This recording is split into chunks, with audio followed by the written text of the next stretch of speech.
Okay, let's go.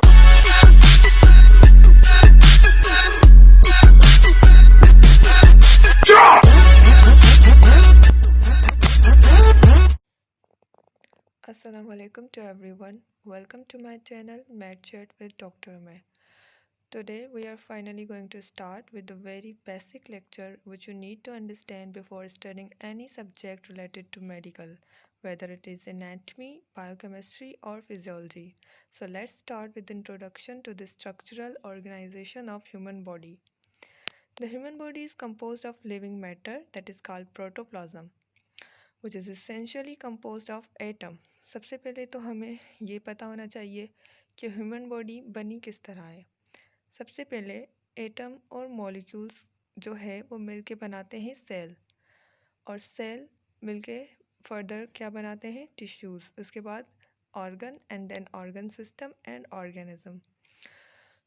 Atom like oxygen atom, hydrogen atom, etc., they will combine to form molecule like water, H2O, and this will combine to form cells. So let's get started with the definitions. The human body is composed of living matter called protoplasm, which is essentially composed of atom. From atom to organism, the human body has several different structural levels. Starting with the atoms and molecules, its structure becomes complex to constitute cells, which will combine to form tissues, and tissues together form organ.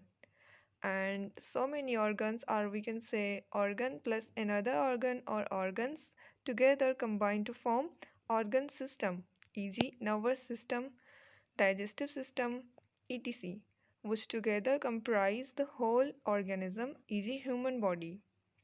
सो ये जो है, ये जो सारी structural organisation है, इसको सबसे पहले हमें याद करना होगा और समझना होगा। उसके बाद ही हम किसी भी सब्जेक्ट को पढ़ सकेंगे, तो उसकी हम स्ट्रक्चरल, फंक्शनल और केमिकल बेसिस को समझ सकेंगे। So now the question arises, what is cell? So जैसे कि हम पहले से ही जानते हैं, cell is the basic structural and functional unit of life. But अगर हम एक नई डेफिनेशन देखें इसकी, तो it is a mass of protoplasm consisting of nucleus surrounded by cytoplasm enclosed in a cell membrane. ये क्या है? ये एक मास है प्रोटोप्लाज्म का, जिसके अंदर न्यूक्लियस होता है। What is nucleus? It is a control centre of the cell which control all the activities of the cell. और ये क्या होता है? सराउंडेड होता है by cytoplasm enclosed in a cell membrane. ये जो है इसकी पूरी स्ट्रक्चरल ऑर्गेनाइजेशन है। So from cell, let's move to the tissue. What is tissue? Many similar cells that perform a specific function forms a tissue.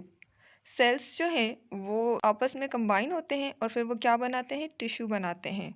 सो हमारी body में basically 4 basic varieties हैं tissues की, जिसके अंदर हम एपिथेलियम पढ़ेंगे, कनेक्टिव टिश्यू, मस्कुलर टिश्यू और nervous tissue. Epithelium हमारी पूरी बॉडी को सराउंड करता है। उसके बाद कनेक्टिव टिश्यू आता है, इसकी एग्जांपल में हमारे पास होता है ब्लड। उसके बाद muscular tissue, e g. Skeletal tissue, and then nervous tissue which is related to the brain. उसके बाद क्वेश्चन आता है, what is organ? Next level of complexity above tissues, यानी कि टिश्यूज़ जो हैं अब वो मिलके क्या बना रहे हैं? एक ऑर्गन बना रहे हैं। और we can say integrated collection of 2 or more varieties of tissues that work together to perform a specific function, e.g. Heart, stomach, liver, kidney, etc. ये सब क्या है? ये हमारे ऑर्गन हैं। उसके बाद आता है ऑर्गन सिस्टम। ऑर्गन सिस्टम कैसे बनता है? Group of organs that work together to perform major body function, e.g. digestive system, respiratory system, etc. Now system will combine to form a dynamic and efficient organism. All the body systems are specialized within themselves and coordinated with each other to form a dynamic and efficient organism, e.g. human body. So जैसे कि हमने देखा, from the very beginning, atom, molecule, cell, tissue, organ, organ system, and then finally we have organism. So ये सारी चीज़ें जो है ये आपस में कोरिलेटेड होती हैं और ये साथ मिलकर काम करती हैं, तभी हमारे पास एक structural or functional organism बनता है. So this is all about today's lecture. So if you liked my lecture, let me know in the comment section below. Give it a big thumbs up, subscribe to my channel. Thank you. और हाँ, अगर आपको मेरा lecture पसंद नहीं आया है तो आप मुझे बता सकते हैं ताकि मैं आपको किसी और वे में पढ़ाने की कोशिश करूँ, बिकॉज़ मैंने काफ़ी सारे वे से सोचा था। This was the first thing that come in my mind कि मुझे नोट्स के ज़रिए पढ़ाना चाहिए। So I started with this, but if you are not comfortable with this and you want another type or another form of lecture, you can tell me in the comment sections. Thank you.